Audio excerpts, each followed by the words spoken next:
Sérgio, a gente precisa começar de algum lugar. Então vamos começar do... Vai. Cara, eu ouvi falar que passou um espírito maldito lá na Península Ibérica e acabou... Não, foi uma explosão solar, na verdade. Explosão solar. O pessoal tá falando de tudo, né, cara? E aí acabou a energia, deu uma merda gigantesca, um apagão geral. Deu. Que... Eu sei o que aconteceu porque eu vi você explicando aqui mais cedo. Mas, cara, assim... Tem uma... Na verdade, a gente imagina o que aconteceu, não é? O pessoal ainda não deu a causa, assim, oficialmente falando, né? Mas a própria, vamos dizer, Enel de lá, já falou que muito provavelmente é. O problema é que hoje de manhã, quem acompanhou o noticiário acordou com essa notícia que tava um apagão geral ali, principalmente na Península Ibérica, Espanha e Portugal, né? E logo principalmente saiu. Significa que deu em outros lugares também? Não, acho que pegou um pedaço da França também, se eu não me engano, entendeu? Eu ouvi no rádio. É porque são as linhas de tensão, né? Pra onde elas vão ali, vai caindo tudo, né? No primeiro momento, chegaram a falar que era um ataque cibernético da Rússia. Que a Rússia tinha feito um ataque pra parar a Europa por causa da guerra lá da Ucrânia com a Rússia e tal, não sei o quê. Depois vieram e falaram assim, caramba, não, mas pode ser uma explosão solar, porque explosão solar pode fazer esse tipo de coisa. Então vamos primeiro falar isso. Explosão solar não faz esse tipo de problema. A explosão solar, por mais forte que ela seja, ela conseguiria destruir algum gerador. O gerador tem problema. Agora, os cabos não, porque o problema foi nos cabos de tensão, eles que deram problema. Então não podia ser também uma explosão solar. Se tivesse sido uma explosão solar, a gente teria visto também e saberia. Saberia, porque o Sol, na verdade, o Sol nesse momento ele tá muito ativo. E por que o pessoal falou isso? Porque semana passada teve um tal de um buraco coronal no Sol. Aliás, tem gente falando que foi o buraco coronal que matou o Papa. Eita! O que acontece, né? O Sol, nesse momento que a gente tá agora, aqui, indo para meados de 2025, o Sol ele tem um ciclo de atividades que dura 11 anos. A cada 11 anos ele atinge um máximo de atividade, que tem muita explosão, muita mancha, buracos, tudo isso aí. E nós estamos nesse momento agora do máximo solar. Então, semana passada, abriu um buraco, não dá para ver esse buraco, tá? Tanto que eu mostrei o Sol com telescópio pro pessoal, não dá, você não vê. É um buraco que só vem em alguns comprimentos de onda, lá em algumas frequências. Mas o que é esse buraco? É uma região do Sol que ela fica mais fria do que o resto. E por ali sai uma radiação muito violenta. Muito violenta. E se esse buraco tiver mirado pra Terra, dá problema? E ele tava mirado pra Terra. Ele tava mirado pra Terra. Cara, assim, dá problema? Pode dar algum tipo de problema em satélites. Satélites pode dar. Mas aí que tá. Como a gente já sabe que vai ter esse buraco, a gente consegue meio que manobrar esses satélites, fazer algumas medidas ali que evitam que dê problema, que queime alguma coisa e tal. Mas teve o buraco coronal, o Papa morreu, muita gente associou o buraco coronal à morte do Papa e associaram o buraco coronal a esse apagão agora também. Não tem como isso acontecer, tá? Esse tipo de radiação que chega, boa parte dela é desviada pelo campo magnético, ela não chega aqui na Terra, na superfície, a não ser em latitudes muito, muito altas, perto do polo, que alguns geradores, se bem que hoje os geradores já estão até preparados para isso, não tem tido tanto problema não. Então o pessoal começou a tentar entender, né, da onde que veio esse porque é um... Se fosse lá no Rio, eram os caras roubando cabo. Os caras roubando, é verdade. Então, tem muito problema. Às vezes, por exemplo, pode ter dado um tornado. Se um tornado passa naquele... Só para o pessoal entender, nós estamos falando daqueles cabos de altíssima tensão que você vê quando você está na estrada, aquelas torres gigantescas. São os cabos ali de 400 kV, tá? Que é altíssima tensão. Não é qualquer cabinho, não. Mas, por exemplo, tornado pode fazer isso. Se passou um tornado na região e ele torce aquelas torres lá, arrebenta tudo, aí é apagão. A gente sabe que não foi o tornado. A gente sabe que não foi tornado, não tinha tornado na área, o pessoal investigou lá e viu que não tinha nenhum cabo. Então, qual é a explicação mais provável, vamos dizer assim, para o que aconteceu ali? Aconteceu um fenômeno atmosférico raríssimo. É muito raro isso aí acontecer mesmo. Que é chamada de oscilação atmosférica induzida. Então, o que é isso? Então, vamos lá.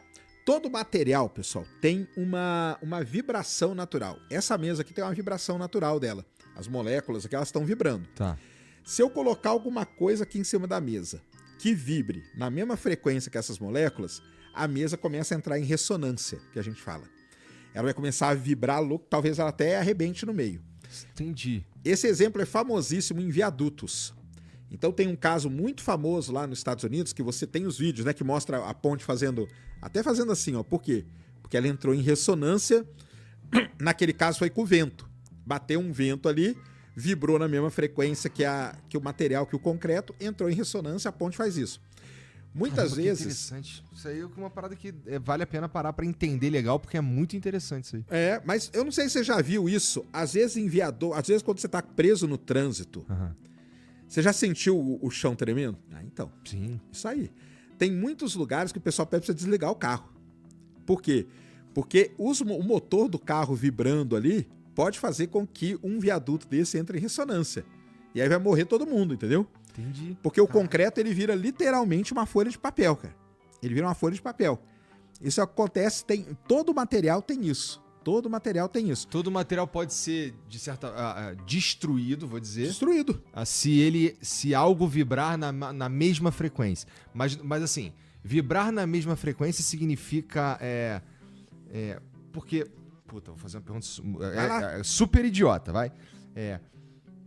Que tipo de...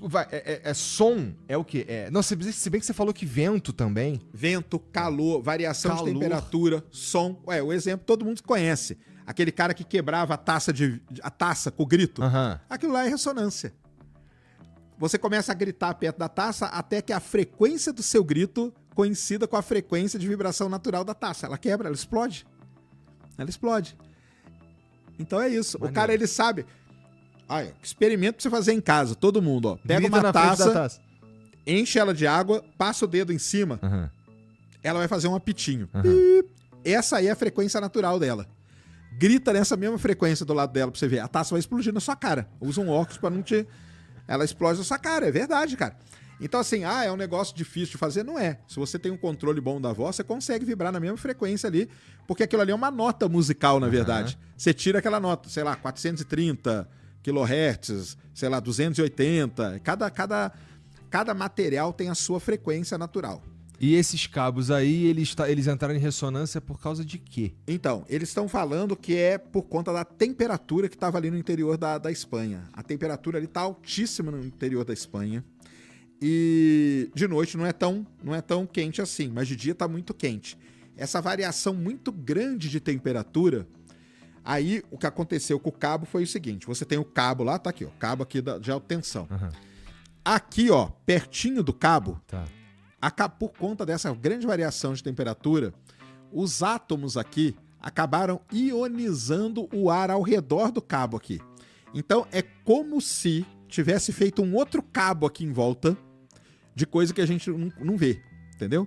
Que é esses átomos ionizados. E esses átomos aqui começaram a entrar em ressonância com essa variação de temperatura. E aí os cabos de alta tensão começaram a vibrar. E aí a gente não sabe se o sistema tem algum sistema de shutdown automático quando isso acontece. Normalmente tem, entendeu? Ou se arrebentou em algum ponto lá e aí vai caindo tudo que tá ligado daquilo. Entendeu? E isso vira um problema gigantesco lá na Europa, lá na Península Ibérica, porque os caras não estão preparados para isso. Não estão preparados. E lá, vamos lembrar, né? A gente tá falando da Europa. No Brasil, talvez não fosse tanto problema, cara. Mas você pega a Europa, onde talvez o principal meio de transporte é o trem, e o trem é movido a eletricidade, você para todas as estações de trem. Isso aí pra Europa é um caos, né? E aí para o aeroporto, aí vai parando semáforo, aí para tudo, cara. A nossa sociedade atual, né? Ela é totalmente dependente da energia elétrica. Então você tira energia elétrica, acabou, cara. E tende a ficar cada vez mais dependente. Cada vez mais dependente. E esse é o problema. Acontece um negócio desse e tal. Aí o que você tem que fazer? Dá pra conter isso? Dá. Você vai nesses cabos aí e nas torres ali você instala tipo uns amortecedores. Porque aí ele vai começar a vibrar, o amortecedor vai compensar aquilo ali e não entra em ressonância e não arrebenta tudo. Entendeu? Entendi. Então isso dá pra fazer. Aqui no Brasil, que você pega lá em Itaipu, da onde que sai a linha principal, por exemplo, não sei se já andaram aí pelo interior do Paraná, interior de São Paulo, você vê esses cabão de alta tensão gigante aí. Aqui no Brasil eles têm uns negocinho ali pra proteger. Entendi. Porque a gente sabe que, por exemplo, no interior de São Paulo, onde passa isso, pode fazer um calor extremo. Sei lá, um dia pode fazer 40 graus, entendeu? Já acontece, nesse verão aí aconteceu. Então tem que estar preparado. O problema é que a Europa não estava assim, né? A Europa ela não experimenta calor tão extremo assim. E está experimentando agora. Então foi isso. Aparentemente, muito provavelmente, isso aí quem disse, nem sou eu que estou inventando não, viu, pessoal? Vocês entrarem aí, vocês vão ver que a rede, a Enel de lá, que eu esqueci o nome dela, eles falaram que foi isso que aconteceu. Porque eles têm como investigar também, né? Eles saem lá voando hoje com drone, com qualquer coisa, eles vão seguindo a linha. E, cara, não teve tornado, não tá nada contorcido, não tem nada comido, não tem nada derrubado.